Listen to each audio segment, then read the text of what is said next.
What is up, everybody? Sorry for the delay. We're waiting for one other person. We're waiting for Heather Harlow. Um, but thanks, everybody, for being here. We have Daniel Lunn, who's playing Jimmy in the third channel. We have Brendan Hayes, who's playing O'Whalen. And of course, we have Luciana, who's playing Jessica. And I'm the writer director. And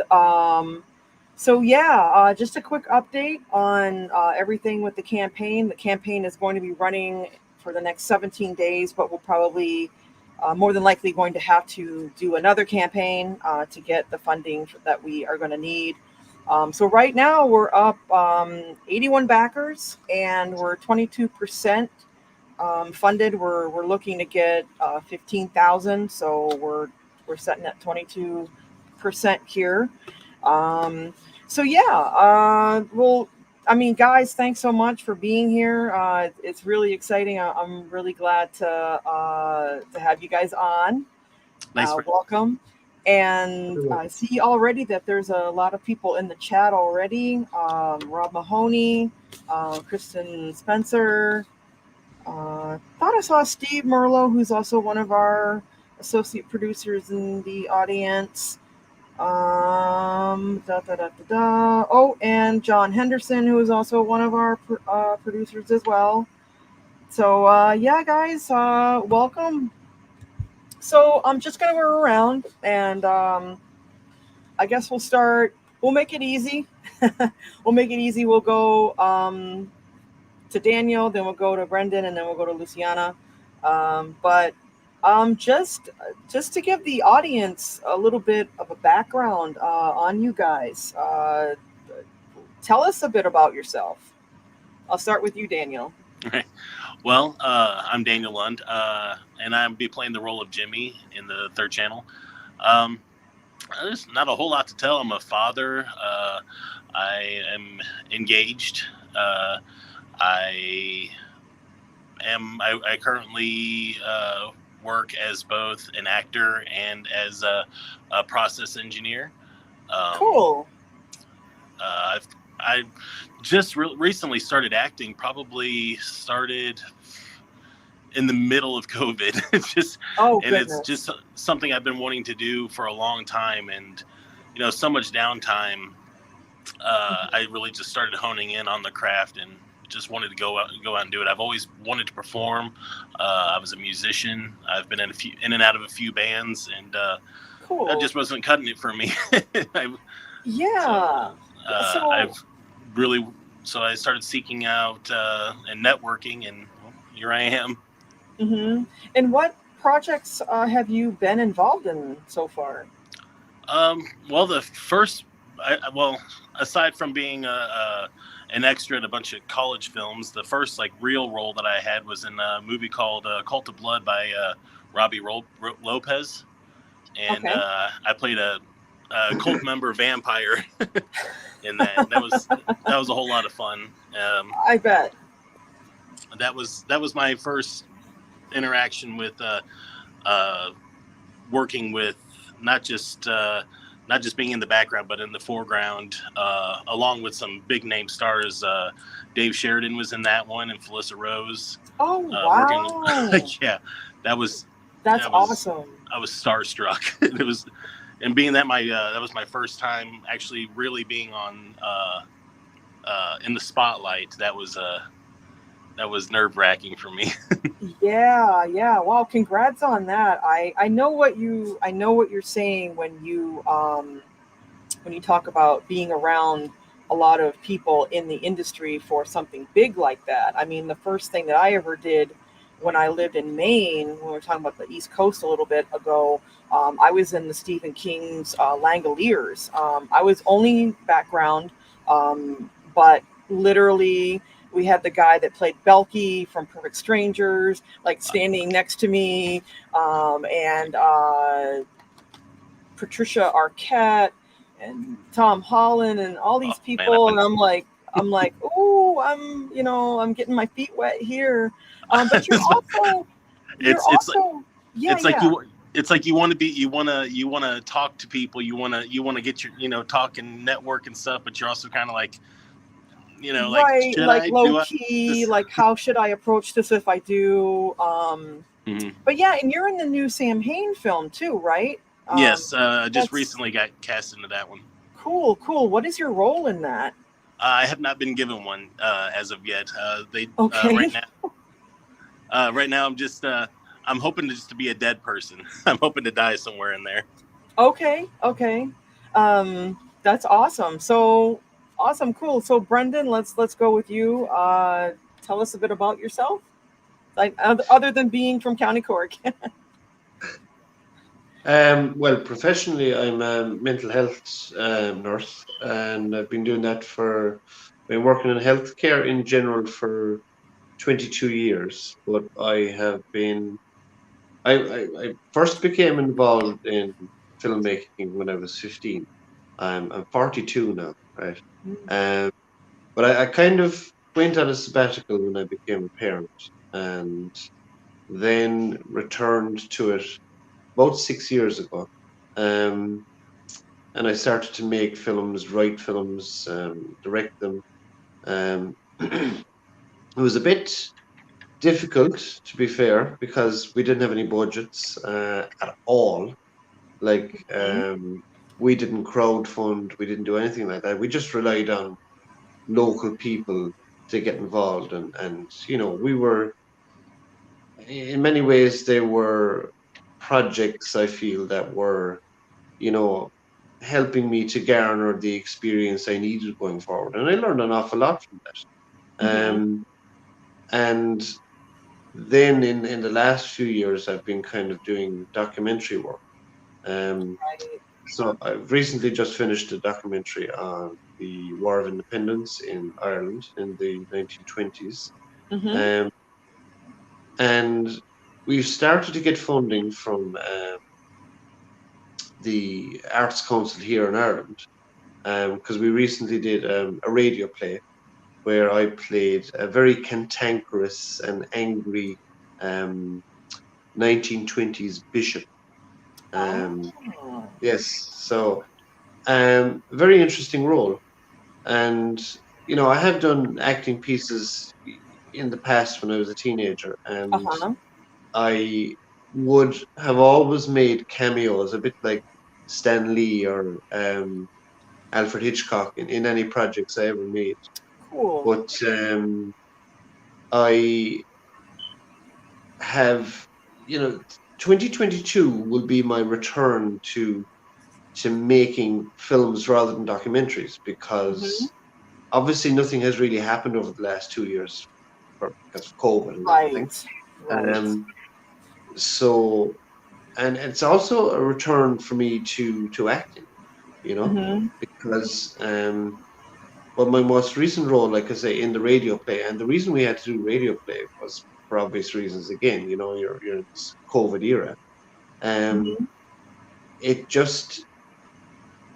It really, when you get a character to play, you have got to find out as much about that character as possible. Right. And that's what I love about the character in the Third Channel. There's an awful lot you do know about him, and there's an awful lot you don't know about him. Right. So, yeah. That is true. So I'm driving along in my car, and I'm just doing, you know, practicing lines to myself, practicing the delivery of the lines, the accents, all these kind of things, because, you know, I don't know how I sound to you guys as an Irish person.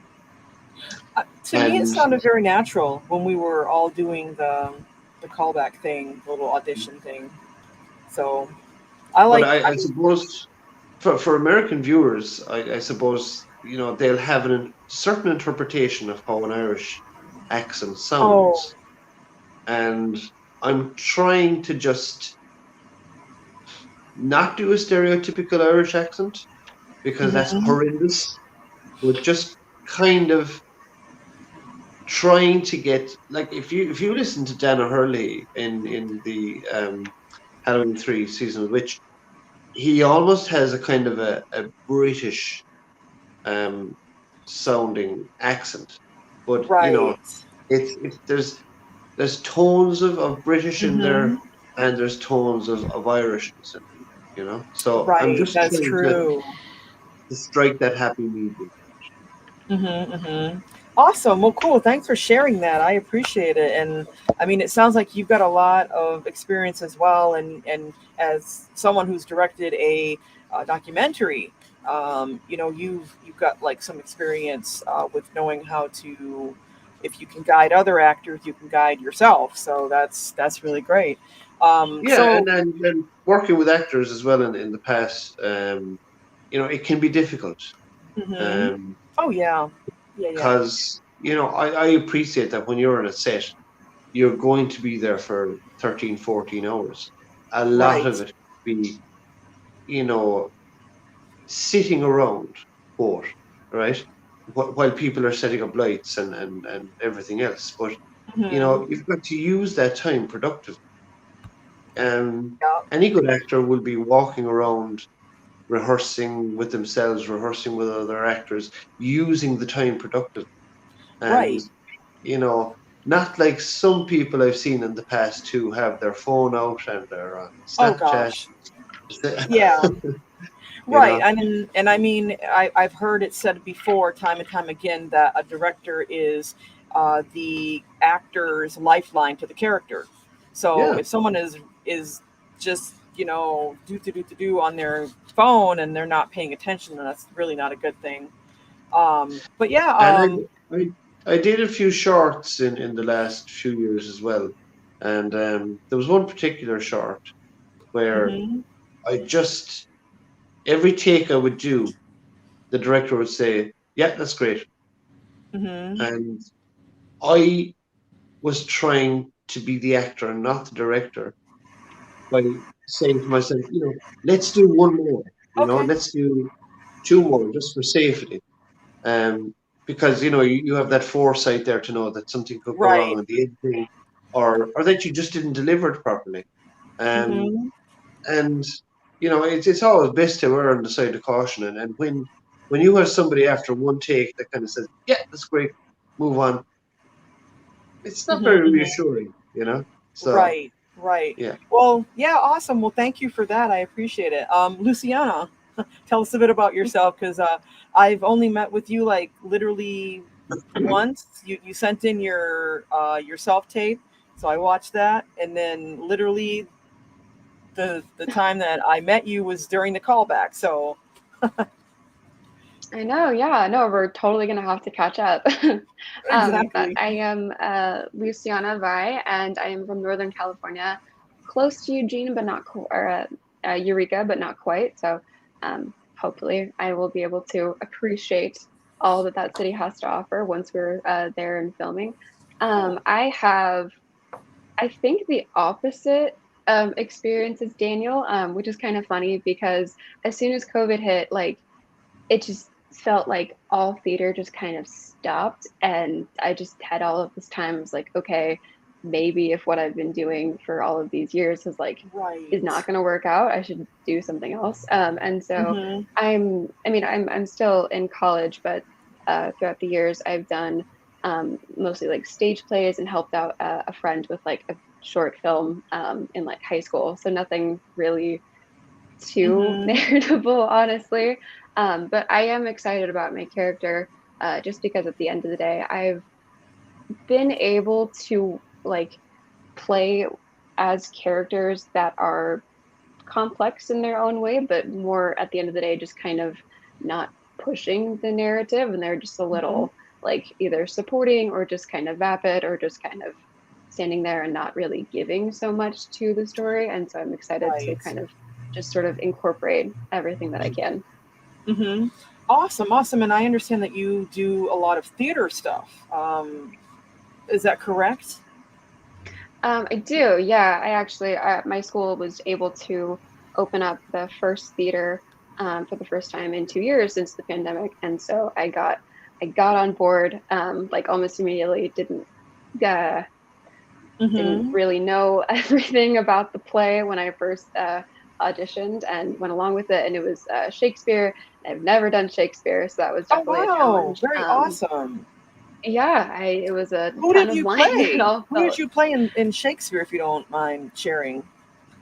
Oh yeah, that's fine. I played Warwick from Edward II. Okay, very Yeah. awesome. Very awesome. That's quite a lot of stuff, and I mean, even it sounded to me like when we first spoke that it was something that you were just getting involved in, but it sounds too like you have like the analytical side of knowing, having that information. So that's really good to know. Um, so I am going to let's see. Heather is still not. We're waiting for Heather Harlow. If anyone is wondering, she's playing the part of Violet Wagner, and she is going to be hopefully coming on here shortly.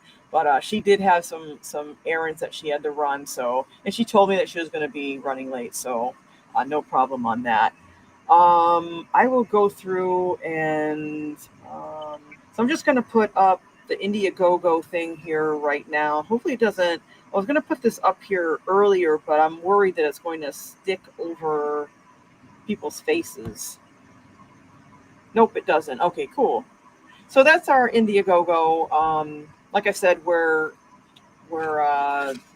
81 backers right now and 22% funded. So now is the great time to be able to help contribute for this film, because we have like 17 days left, and we're going to try to reel it in. And now just another quick little tidbit too. Right now I'm doing a 90s challenge backers, which means that we're trying to get to 90 backers. We're at 81 right now, so we're working to get 90 by this Friday midnight. So keep that in mind. So I'm going to go ahead and I'm going to ask some other questions here. Just checking to see if there's any other. If you guys have questions who are in the chat, feel free to go ahead and ask those too. I'm gonna put. So Steve Merlo says it's definitely the Indiegogo. No director should ever share their script during the live screen. I don't know what's that about. I must have missed something earlier in the thread. Yeah.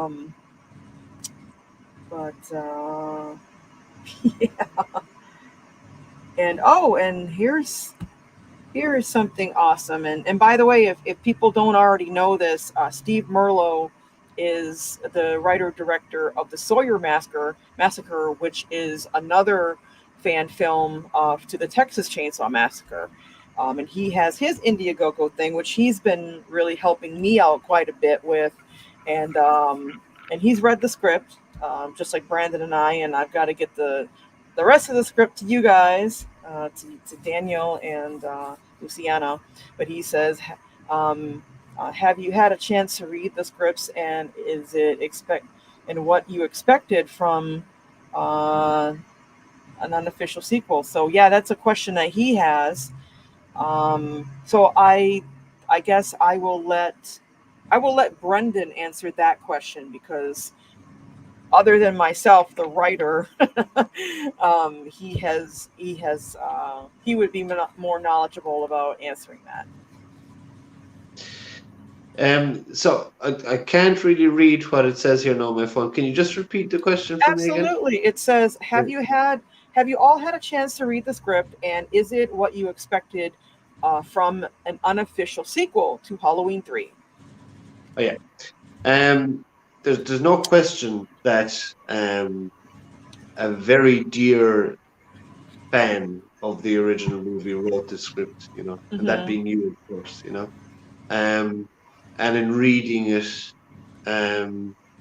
it really does pay great homage to the original, and for any Season of the Witch fans, they're really going to enjoy this, because you have, in fairness to you, you have put an awful lot of effort into getting that Irish authentic feel to it. Oh, thank you. No, hats off, because as an Irish person reading it, I didn't feel that there were any major stereotypes in it. Right. And as I say, my character, there's a lot you know about him and there's a lot you don't know about him. Mm-hmm. And he's quite an intriguing person. And the other characters throughout, how do I say this without ruining anything? I know. I suppose in many ways, I'm a wolf in sheep's clothing. Yeah. I'd definitely say that. Mm-hmm. And it, the characters in it, there's great development in them. There's, you have the ingenue in Jessica Kelly, and you have the influence of Whalen on her, and Mm-hmm. it is similar, but not a complete copy of the original. Yeah, I wasn't trying to go for that. No, it's similar in that you have the same concept, but just a completely different story. Mm-hmm. You've got the town, you've got the almost what shall we say, the cult that surrounded Cormac Corcoran's original character. You've got those characters in there as well, and you've got this modern take on it. Right. So I'm hesitating here because no, it's fine. It's fine. Yeah, I don't want to ruin it. I don't want to spoil it, but no, I really enjoyed it, and right. And as I say, I really do. If Season of the Witch fans want to see a really decent tribute to that film, then this will be it. I hope so.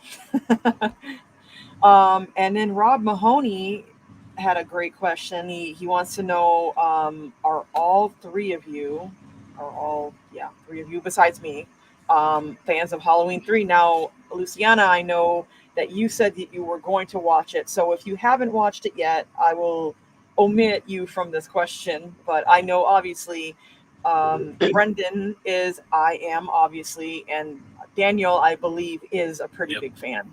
So I'm not. Well, I got a greater appreciation of it as I got older. I saw it when I was really young at first, and it didn't vibe with me. I've always been a horror fan, but that one didn't vibe with me. Not just because it didn't have Michael Myers in it, but just the overall story. I was too young to appreciate it. But as I got older, like in my 20s, and I was actually able to understand it a little bit more, and put the pieces of everything together. I was like, oh, this is actually really well written. I kind of wish they went along with that. Every Halloween was supposed to be a different story. Right. Exactly. I think they could have done amazing things with it. But that being said, we got a really good movie out of it, and I kind of just separated it off as just calling it Season of the Witch now, as opposed to just Halloween 3, because essentially I like the story. I like the story as it is, and I'm really excited about to see where it goes in this unofficial sequel for sure. Right. Exactly. I loved my character description. Oh yeah, and you nailed him. And then Luciana, have you had a chance to watch it? If you haven't, that's okay. I have, yes, and it's definitely not what I expected, for sure. Wow. Okay. But not even in a bad way, but more or less just kind of like, I watched it like intentionally kind of trying to separate it from the Halloween series in my head, because I read the director's notes about how it was intended to be this like ongoing series where every Halloween it would be a different kind of story. I thought that was really cool. It was definitely a very creative move to kind of push for that. I think it made sense at the time, and it's a good standalone movie. So I'm glad I watched it. Yeah, awesome. Well, that's great because then that gives you a little bit of a backstory of what everything is about. And then you're going to read the screenplay for the third channel and you're going to say, oh, okay, now I know what that's about. Versus me just handing it to you and you're like, well, I don't really know about this like Silver Shamrock factory or what's going on here. So other question let's try to get down to the questions here. I'll start with Daniel again. Or actually, you know what? We'll go in the other direction this time. Luciana, I will ask. Not to put you on the spot, just answer the question. But what is your? I think I asked you this a little bit, but what is your like actual acting background? Did you go to school for acting, or like what types of techniques do you study, like the Messner or that type of thing? I think at this time I don't have any specific techniques. I mean, well, no techniques that come directly from like well-known directors, I should say. I did stage plays all through high school and middle school, and when I first got to college, everything shut down, so I tried getting into acting classes, but everything was really slow and shut down. But I'm really ramping myself up again and trying to get back out there despite everything. So gotcha. Now, would they be like online for you, or would you want to do it in person? Or, I mean, obviously everyone would love to do like classes in person, but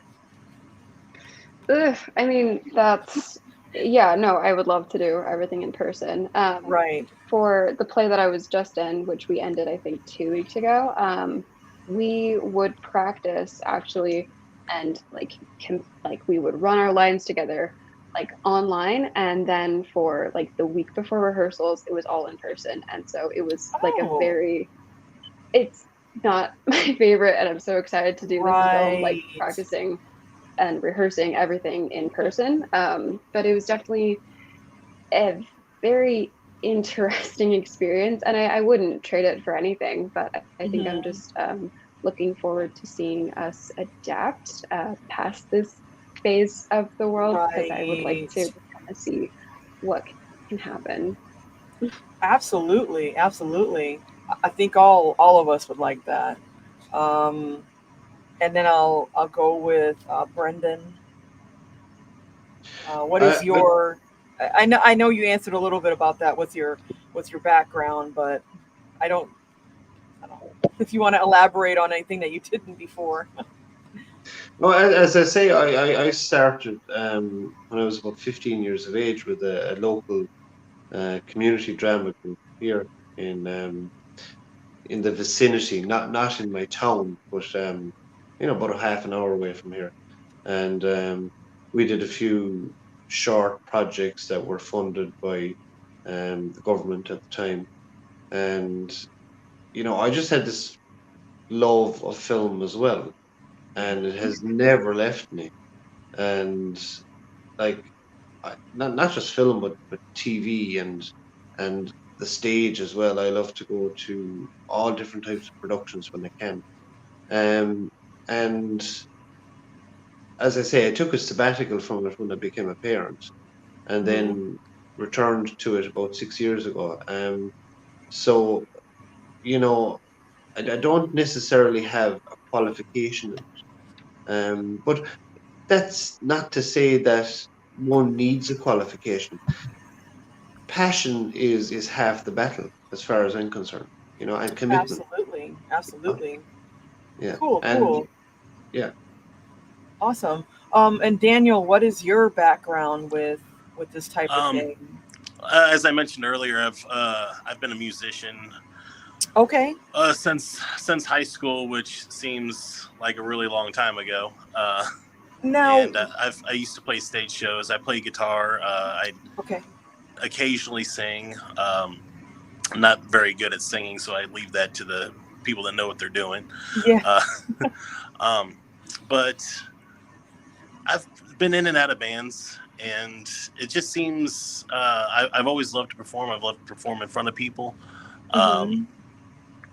But I haven't really picked up the guitar in over a few years now. I mean, I dabble on it here and there, but cool. I've always wanted to act, and I've always mimicked what I've seen in movies, and I used to put on little plays and stuff with my friends and stuff like that, but nothing really big. I don't have any theater experience or any other than like drama class and anything like that, but it's just something I've always been passionate about, and I continuously try to hone my craft. Absolutely. And seek out new opportunities out there. And you mentioned, you mentioned music. What type of music was it? Heavy metal. various kinds of heavy metal. Maybe we've had this conversation before, like when I first started talking with you about the scene, but I think you mentioned that you also play synthesizer. I dabble on I dabble on the keyboard a little bit. I don't actually own a keyboard, so I use the keyboard that's on my phone. I used to own a keyboard, but now I just I set up like background noises. I write songs. I'll record the guitar part. I'll record like against a metronome, and then I'll upload it to Apple GarageBand, and then I'll set up different type of sync sounds and electric noise to go along with it to create music. Right. I'm not very good at it, but I can create little things here and there. Nothing I'd like to brag or even show anybody. Very awesome. Yeah, I do music myself too, and the projects I've been involved have been metal as well. And I play a little bit of synthesizer, and I write. And I'm mostly a vocalist for the most part. So I know how that crossover can be with, because people need music for films, and it ties in that way. So just a follow-up question with that, like, what is you guys' like favorite movie? Do you have a favorite movie, or like, would you like, or I mean, it can even be something that actually inspired you to get into acting. Me or? Sure, we'll go this way around. Okay. As cliche as it is, my favorite movie of all time, if I was going to break it down, would probably be Jaws. Really? Okay. Yeah. It's I love the cinematography on it. I love the music. The acting is so natural. It's a product of its time. It's very dated, but it's a movie that I can just put on and find something new to enjoy every single time. Almost every frame could be a screenshot for or a wallpaper. It's just a beautiful film, and with all the struggles they had, it turned out to be something phenomenal. I recently rewatched Jaws, so I know exactly what you're talking about. There's a lot of like really like rich colors, and the color temperature stuff had to be set just so, because they were working with film, and it really pops. I know what you're talking about. Yeah, the music and the musical spikes on it are just phenomenal, and it's really Steven Spielberg at his rawest and finest. Oh yeah. And he puts out great films, but Jurassic Park is a great film, and basically everything he touches turns to gold. But right. I think this one is because it's so raw, and it's just a beautiful film to me. Cool, awesome. And Brendan, what is your favorite movie? Oh, without a shadow of a doubt, Halloween 1978. Okay. I absolutely adore that film. And that, like, I saw that when I was probably 7 or 8 years of age. No kidding. Halloween. Okay. Yes, because what we would have done on Halloween night was we would have went out with very tacky Halloween costumes, which would have probably been a black plastic bag over her shoulders, talcum Oh, powder on man. her face, and my mother's lipstick as blood on my face. Oh, And geez. it was the 80s. And, we would have had this big bonfire then locally. And after bonfire, we would go home and we would watch the scary movie that would be on. And my first memory of seeing Halloween 1978 was then. And I loved it. And, Wow. and then every Halloween night, subsequent to that, you might get Halloween 2. And then that's the first time I saw Halloween Season of the Witch. And but I kept returning to, as a teenager, then I kept returning to Carpenter. So there was The Thing, and there was Halloween. Obviously, I don't know how many times I've watched it. I know so many facts about it. The fact that he was involved in as a producer in Halloween Season of the Witch, and so many other things that you could just rabbit on about. But he's made some incredible films, and he's also made one or two duds. But I forgive him for that. Right. And Daniel talks about Jaws there as well. Who doesn't love Jaws? Right. Jaws, absolutely incredible film, and the fact that they were able to work with an error, if you will, the fact that this mechanical shark kept breaking down, and that the fact that they were able to work that into the script and the story, making it so brilliant, was just, as you say, Spielberg is a genius, and everything he turns to gold. I mean, remaking West Side Story recently, and to get these rave reviews, nobody wants to touch a classic like West Side Story, but he comes along and he does it, and the critics are absolutely raving for it. Yeah. Right. Awesome. And Luciana, what is your favorite movie? If you have one. I can never decide between The Heathers or Train to Busan. They're both from very different decades, but they're very, they're very compelling, and I like them a lot because just the plot will always move forward, but simultaneously it's really about like the characters themselves and just how absolutely like deep and complex they can be, which is just, I think, fascinating to me. I would be a liar if I said that I hate Jaws, so I love Jaws. I'm glad that we're all talking about Jaws while we're at it. That's amazing.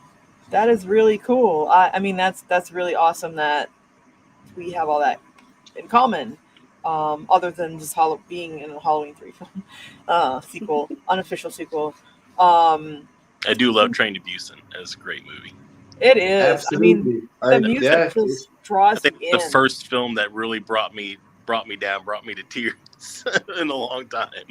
Oh yeah, it's very, and just even the directing style and the characters. It's great.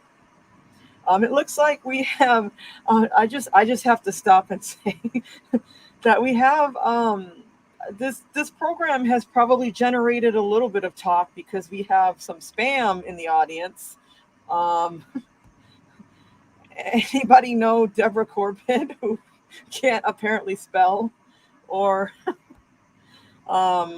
this person? I'm not really sure what that means. Yes, Father Mahoney, that is spam. And this person down here, I don't know.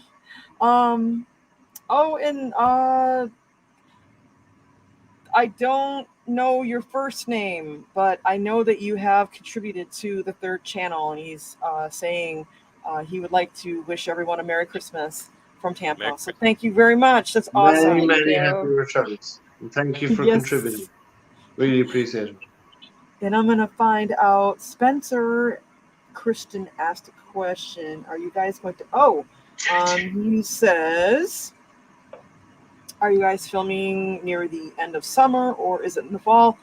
Actually, I'm looking at working on filming in April or May, Christian, because I want to have plenty of time to not only do the filming, but I also want to have time to do the post.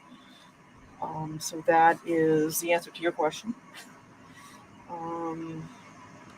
And here's a great question too, since we were talking about Halloween 3 a little bit earlier. This goes for everyone. Which is the death scene that is your favorite in the Halloween 3 film? We'll go with Luciana first.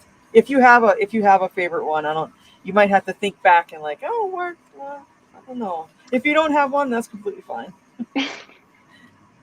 I really liked the way that Stacey Milken's character passed away. It was very dramatic and jarring, and just kind of the instant reveal that she's a robot and instantly just kind of passed away and the problem is gone was just very fluid, and I like the way that they directed that scene. Absolutely, and a lot of other people have asked throughout the years if the possibility that she could have been a robot all along and just got Tom Atkins' character there to the town for some reason. I don't really see that myself. I think that she's human, but you can definitely think about that, and it can be a possibility. Mine has to be the Marge Gutman scene, because that scene literally horrified me when I was a kid. Every time it would come on when we were watching it, and as you're a kid, when you're watching a horror movie and you try to avoid watching something and you're like this, you do end up seeing part of whatever you're trying to hide at some point. So my scene was always that one. It was always the most frightening one, and one of the death scenes that I liked. Obviously, the part with little Buddy is in the test room A with the whole family. That's pretty messed up. So Brendan, what is your favorite scene? You're using the term favorite, right? I would change that word to most traumatizing. And what I suppose the most memorable scene for me in terms of deaths in the movie is Buddy Cooper. That horrified me as a child. And it was the way the mask was almost on fire, like it was melting, and he's struggling with it, and he falls to the ground, and you've got the snakes and the bugs coming out of it. That was horrific, Whereas, Marge's scene, whilst the practical effects in it are great, it happens very quickly. But True. Buddy Cooper's death kind of is dragged out a bit, and then there's no sparing the horses with that one. It's really messed up. Exactly. And Daniel, what's yours? Same scene. Yeah. So every time I think about it, that's the scene that I think about when it comes to death in that movie. The most often, not just because it's the most screenshot one you see in all the thumbnails, but no, it's just a cool, there's what's going to happen. You're seeing the effects. That's awesome. I absolutely love that scene. And then the parents' reaction, right. Horrifying, because if that was really happening, and I mean, there's nothing that your parents can do at that point to help you, and you guys are stuck in that room. So, exactly. John Carpenter upset a lot of people in Assault on Precinct 13 when a child was killed in the movie. Right, the ice cream truck thing. Yep. And then you have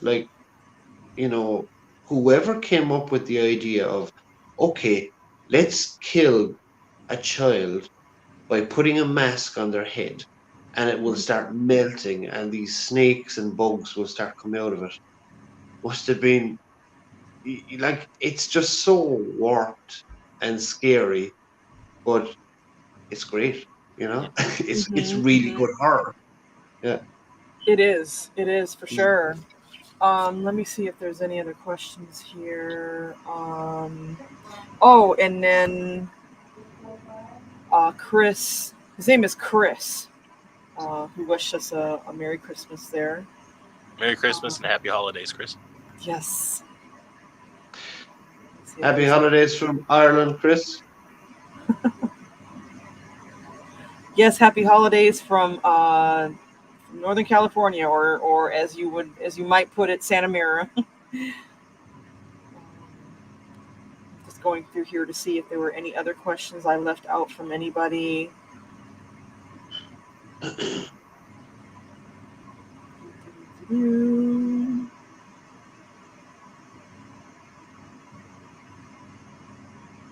So yeah.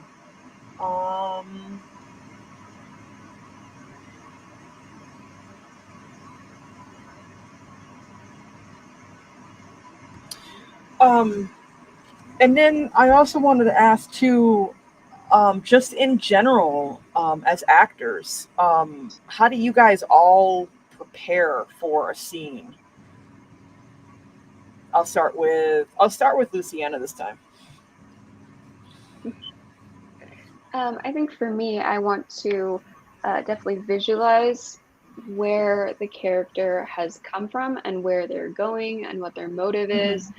And I mean, I've only worked in stage plays, and so it's a little bit harder with the scene changes. So you just kind of have to imagine it, or, you know, take it with a grain of salt and all of that. And so I think from that, it's definitely helped me create this like background to push any character I have definitely into whatever space they have, just to keep it very constant and just definitely develop over time the more that I get to know this character.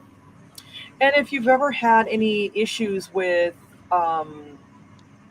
trying to get into character, what helps you, like what techniques help you that the director can give you? Like what kinds of things would you say, like, oh, I was on set, or I was on, you know, a rehearsal and they told me this and that worked out perfectly because I didn't really know where that was coming from, kind of thing.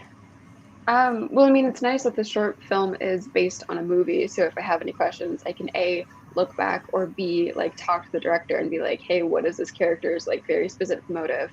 Because if anything, I really want to dissect the script and just understand exactly where characters are coming from, whether that is my character or a character that I'm interacting with a lot, because maybe I don't know like this other character's background. I definitely want to like kind of chop it up and then put it back into what can just really build up to be a fully fledged character.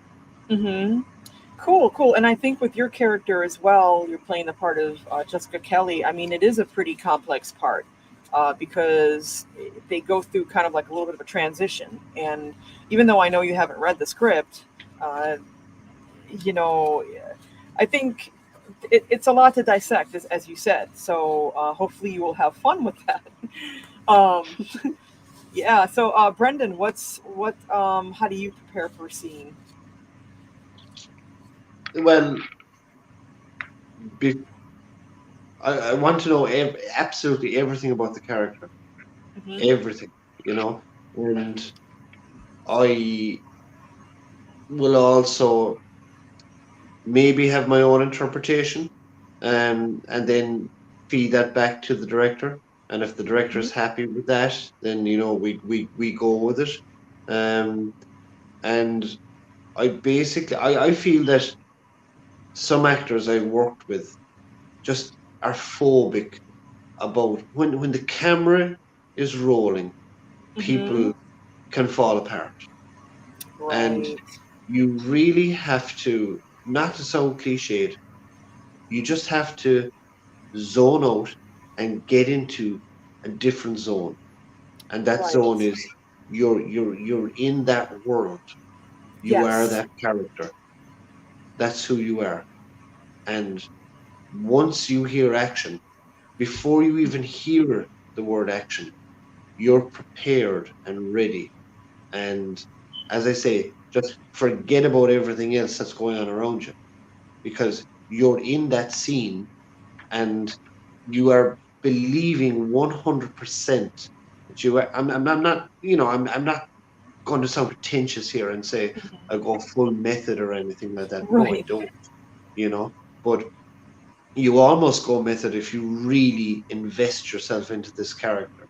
And like I say, just zone out, forget about everything else, forget about the sound person, the camera person, just focus on whatever is in that scene Mhm. and just give it everything you have, 100%. Absolutely. That's great. That's great. I agree. I agree with that because, when you're on set, it sometimes is very difficult to make that transition when the director yells action and then when they yell cut and you're out of it. And sometimes people have a hard time getting back into it, into the flow. So that's something I really want to work with people on too on set, because I think it's really important that people actually stay, um, grounded, but also, in that headspace. So And Daniel, what is? Oh, sorry. Go ahead. no, I was just going to say, it's a bit like being in school when everyone is sitting down, right? And they're quiet because the teacher is addressing them. And all of a sudden, she leaves the room and the class goes absolutely nuts. Right. And then she comes back in and That they're is all true. attentive, That's a very good you know. analogy. Hmm. So when the director yells cut, remain focused. Relax obviously and have the banter and fun and you know feed yourself and drink enough water and all that kind of stuff. But just as I say, be prepared to dive right back in whenever they're ready for take two, three, four, whatever the case may be. Hmm. Very true. Very true. Cool. And Daniel, what is your method for that? I essentially try to make the character an extension of myself. Um, Okay. uh, yes, get into character. I have a great imagination. Hmm. I have always just kind of like lived in a little fairy tale in my head at times. So it's kind of easy to kind of shut certain things down and focus in on the moment. Being able to memorize and make sure that everyone you're on the same page as everyone in the room. Hmm. You know, yes you're there to have a good time and stuff like that, but really we're all there to make your vision come to life, and that's what I would my primary Hmm. focus is to be the best that I can be for you, and you know also work on myself at the same time. Right, right. No, I hear that. I mean, everybody's got their own methods and things of that nature, and I just, you know, I want to work with what works best with everybody else too, and kind of like meet in the middle. um, and then, I did want to ask too. With that being said, what are you guys' goals as actors? I mean, I know, uh, like everyone here has different things that they've been involved in, and I'm just kind of wondering like what your goals are. I'll start with you, Luciana. I think as an actor in anything that I do, I'm kind of a tool for the director and the other castmates, and essentially just kind of like trying to push towards the story altogether and just make it as elaborate and at the same time very like transparent for the audience as much as possible. So I think it's a very fun balancing act. I think in the future I want to keep pursuing this, pandemic or Hmm. not, and just see where it goes. I I want to keep my dreams realistic, but I think I want to go for stories that I'm more passionate about instead of just kind of being like, like background character number three or something like that. Right, right. That's true. That's true. Yeah, and I mean, I've done background work myself, and I know that feeling when you're on set and you kind of want to step out and you want to do more, but that's not really your role and that's not really your time to do it. Um, but and then I guess Brendan, like what is your goals as well? You probably have told me this before, but well, I suppose for me, I just take every day as it comes. 2022, COVID pending, shall we say, it is going to be a busy year for me. I've got another radio play next month where I'm playing about 3 different characters. 2 of them are British, one of wow. them is Irish. So, and again, that will run for about 55 minutes. The recent one we did, which is on YouTube, actually, I can send you the links if you want. That's Sure. about, that's about 25 minutes. And it's our only alternative because you can't have live performances. And then after that radio play, we have put in an application for another radio play, and then I will be traveling to you guys, hopefully, if everything remains calm in the globe that we live in. And Right. then in the summer, I am slated to direct a film that I can't say a whole pile about at the moment Sure. because I'm under NDA. So Okay. yeah. No problem. Awesome. Cool. I look forward to hearing more about that when you're able to give that information out. We're hoping to make a big announcement about it in the spring. Yeah. Okay. But it certainly won't interfere with what I'm going to do with you guys, Okay. Cool. Cool. And Daniel, can you expand on that? My goals, my goals for this film is definitely to help bring your vision to life, help bring this character to life, and help make the movie just that much better, and help bring the cast closer together. My goals as an actor, I haven't really thought about that too much. I would like to do a lot more. I do have a very busy 2022 as well. I'm going to have to, make sure that everything's planned out accordingly with my current job and the shoots. But I'm hoping long term that I can make, hopefully, acting a full-time profession. Cool.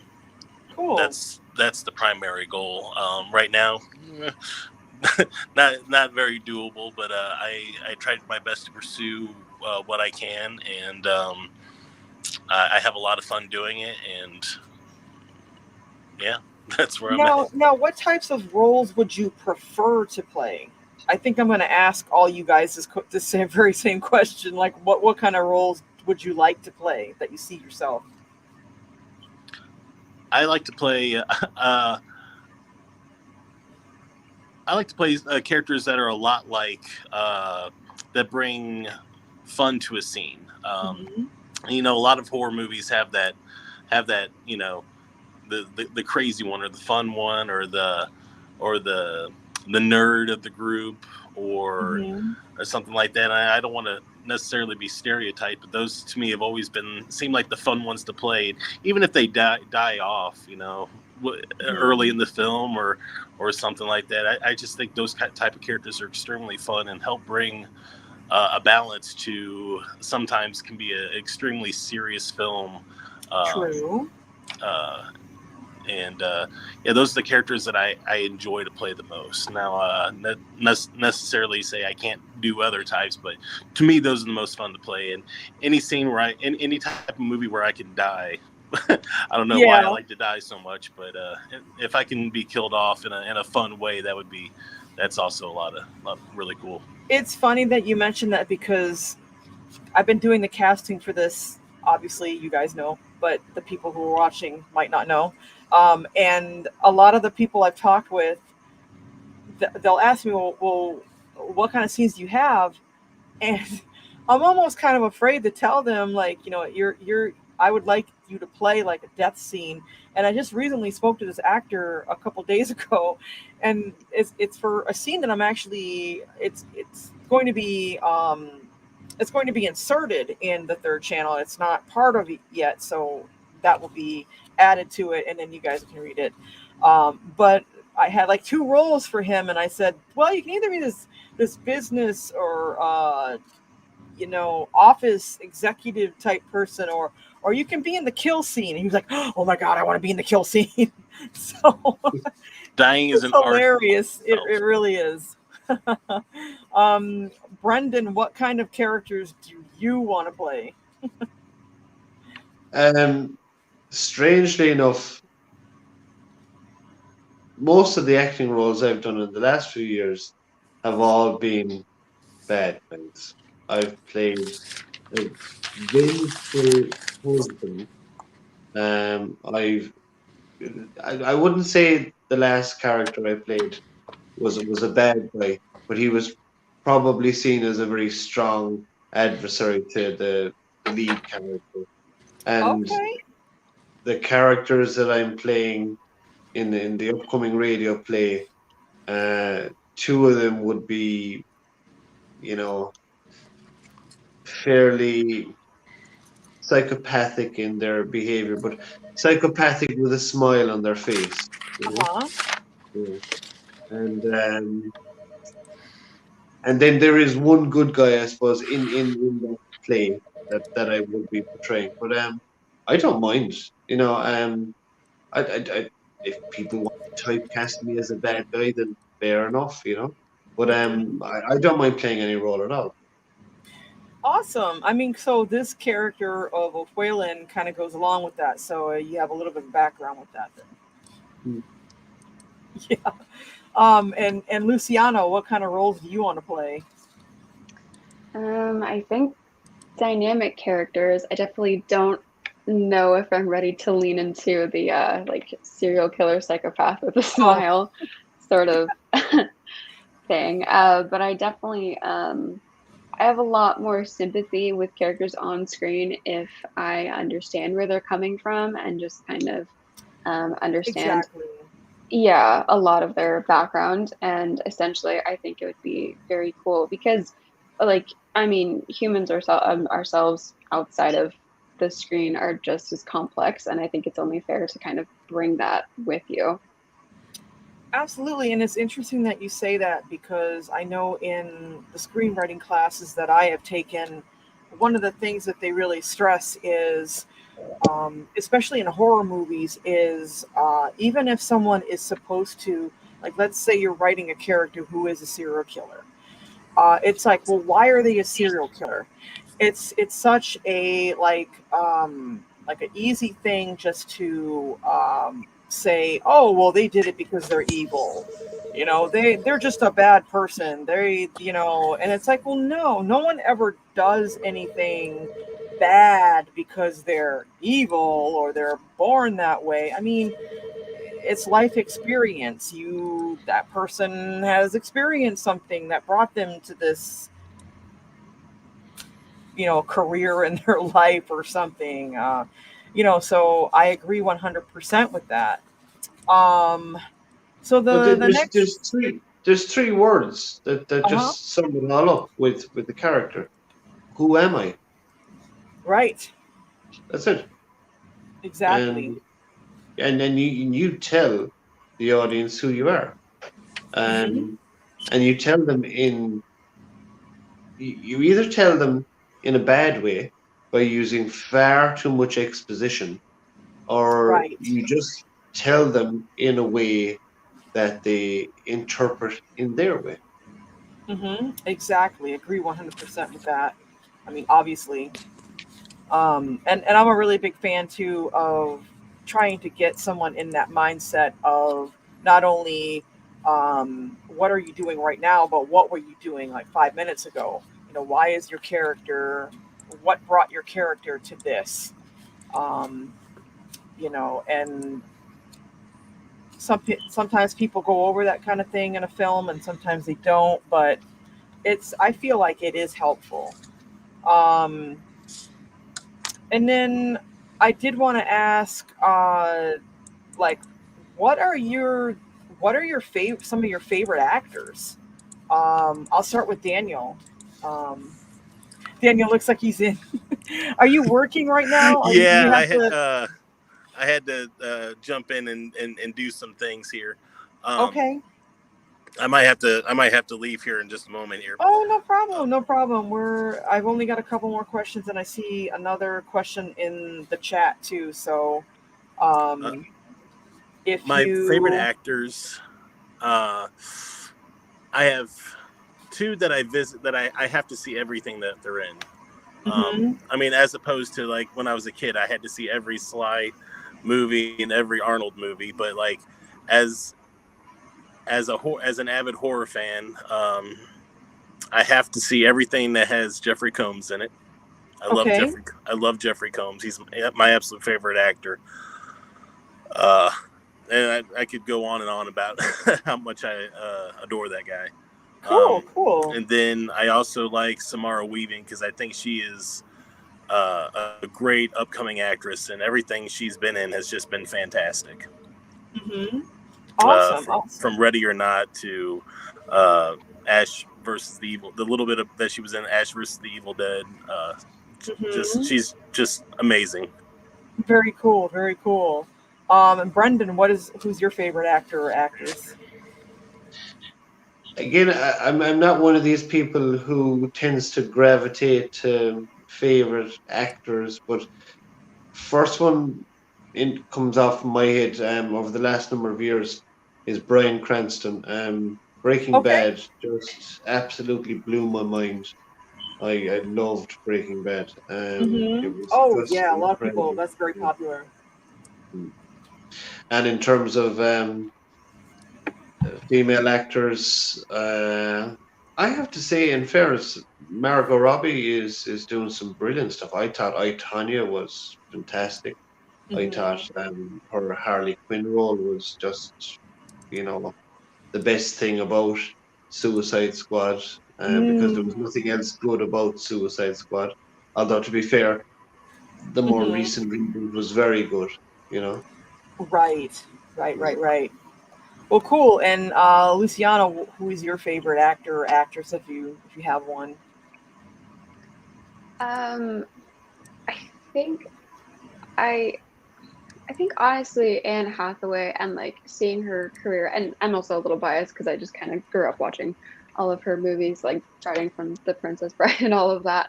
Cool. I think that she's really great, and it really, really feels like she just embodies a different person almost entirely with every role that she takes, and that's just very fascinating to see.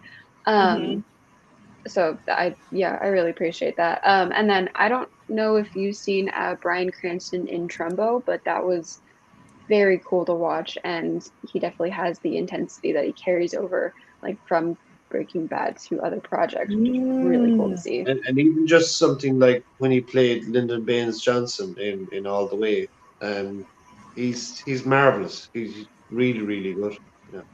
And if I had the opportunity to see him in New York when he done Network, which is the adaptation from the movie, I'd love to have seen that, because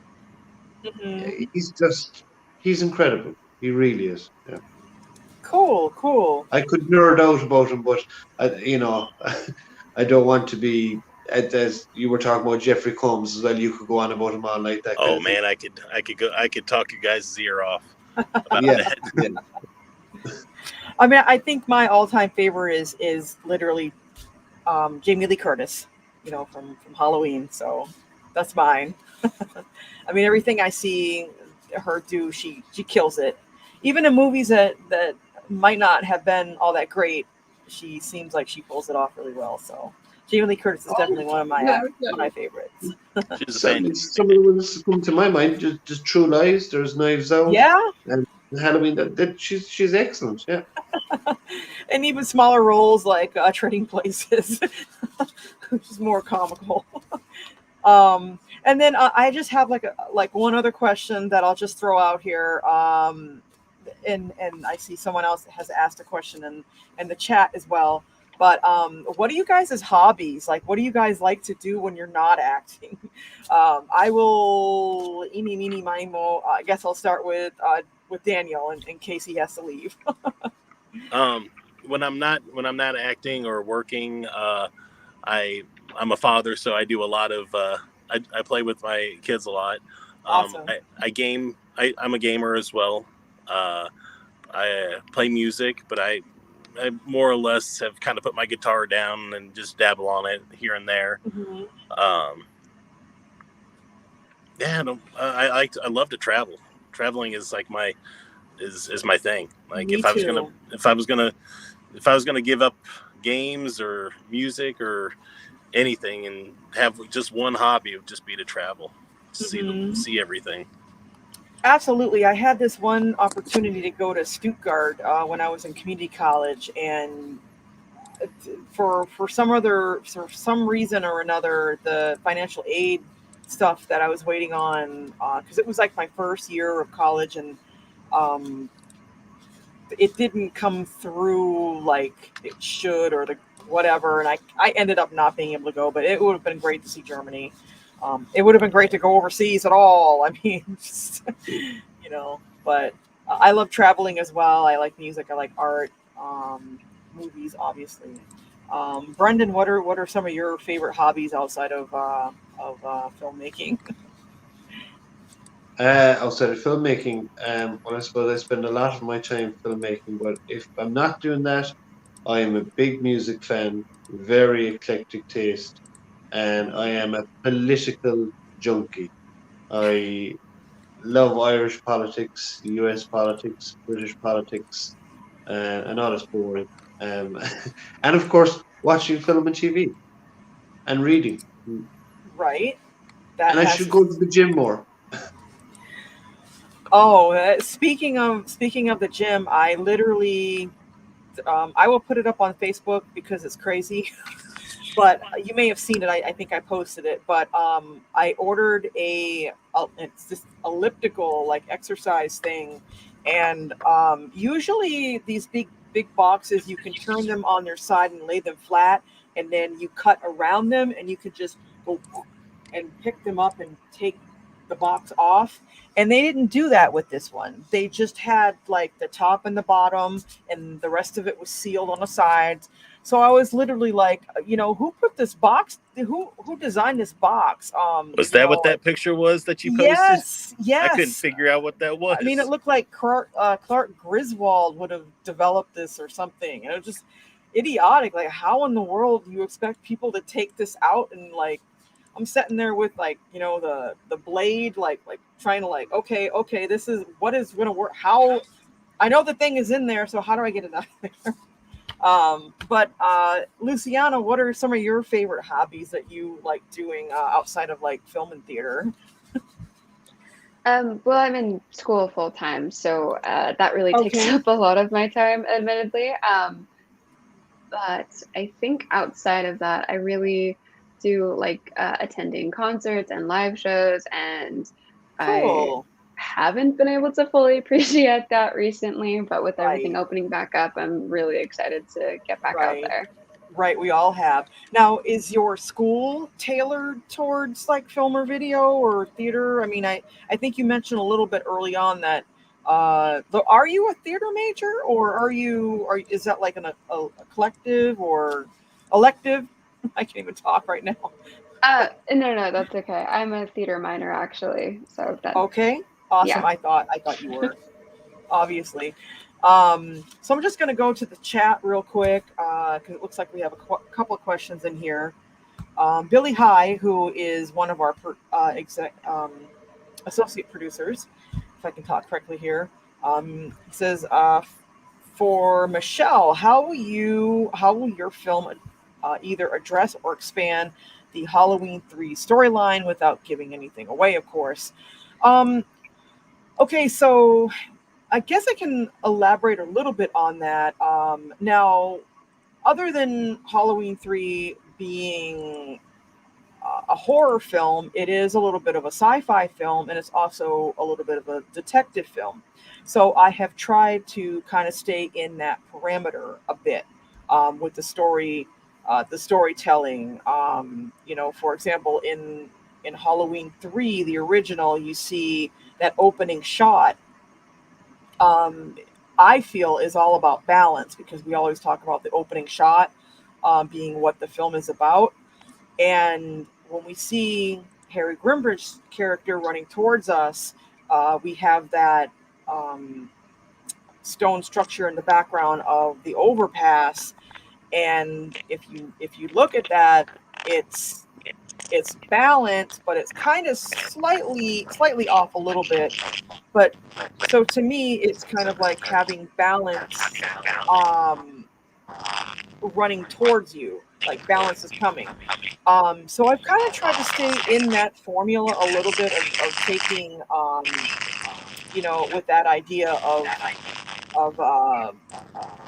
kind of going back and seeing how that film was shot in terms of like the narrative, and keeping in step with that, if that answers your question. I don't know if anyone can hear it, but can anyone hear any kind of like interference right now by chance? It sounds like you've turned on the demon filter. I know, that's what I was about to say.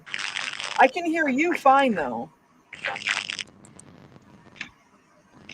Yeah, you sound like Snapchat as well. You've got the demon filter too. Oh goodness. I don't know where that's coming from. I'm sorry, guys. And well, I really should be going. I have to get back to work.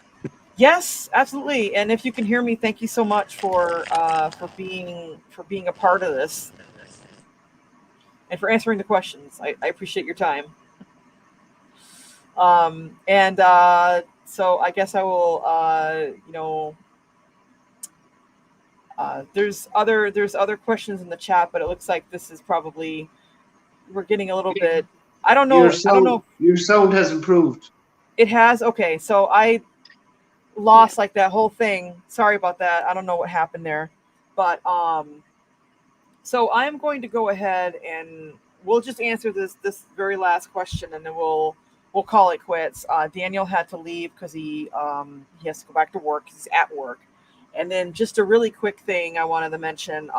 Heather did get back with me, and she said that she's been having some connection issues and wasn't able. That's the reason she wasn't able to join us. And there's something going on with her laptop, so I apologize for her for not being able to be a part of this. But hopefully, I'll be able to have her on, at some other given time. But Christian Spencer wants to know who is your all-time favorite composer for soundtrack. I'll just say Alan Howarth, because I really love his music, and obviously his contribution to Halloween 3 is just amazing. I can listen to that soundtrack from back to back, and there's so many elements in there, and there's so much atmospheric type thing where you can just kind of like go there in your mind. But I will turn it over to. I'll go with Luciana first, and then we'll go with Brendan. So, who's your favorite composer, if you have one? Oh, I don't know the name of them, but I particularly really like the music from The Big Sick, which is a movie from 2017. That was like a very delightful kind of music ensemble, which I really liked. Okay, cool. I'm not familiar with that, but I will have to check that. And then, Brendan, do you have a favorite soundtrack or composer? My taste in music is very eclectic, and when it comes to composers, I know you're biased with Howard, because you Halloween 3 big fan, but Carpenter, John Williams, Hans Zimmer, there's some amazing stuff from them. You know, there's stuff that you can put into your Spotify list and listen to while you're driving, and it's, you know, like, I think in 100 years' time, we're going to be talking about people like John Carpenter and people like John Williams, the same way as we talk about Beethoven and Mozart and Strauss. Yeah. That's a very interesting take. Yeah, that's definitely a possibility. I mean, for what they did at the time with the soundtracks, I mean, that was pretty amazing. So yeah, I can see where you're going with that. But yeah, we've been on here for a little bit of time, and I apologize because we were waiting to see if we could fix those technical errors with the other cast members. But I thank you guys very much for being on. I think Heather, I know she tried to get on, but she couldn't be. So I thank her for trying. Thank you to Daniel Lund. Thank you to Dave Markham, because I know he tried. He was on there for like a second. Thank you very much, Luciana, for your time, because I know you're probably pretty busy with school and everything. So I appreciate that. And thank you very much, Brendan, for your time too. And it's late there, so I'm going to let you go and get some rest. Again, the Indiegogo is still going on, guys. 17 days. So let's make it happen. Let's get those extra 9 backers by Friday of this week and see where we go with that. And yeah, it's been a real pleasure talking with you guys. Let me know if you have any other questions for me, you know, in the coming weeks and whatnot, and we'll go from there. If I don't talk to people before the New Year's, you know, everyone in the chat and everyone here, you know, have a very merry holiday, Merry Christmas and everything. Just to be like politically correct, I don't want to leave anything out. You know, so yeah, we'll go from there. And yeah, thank you guys so much, and we'll speak soon. You're very welcome. Have a great Christmas, guys. Talk to you soon. Okay, thank you. Bye.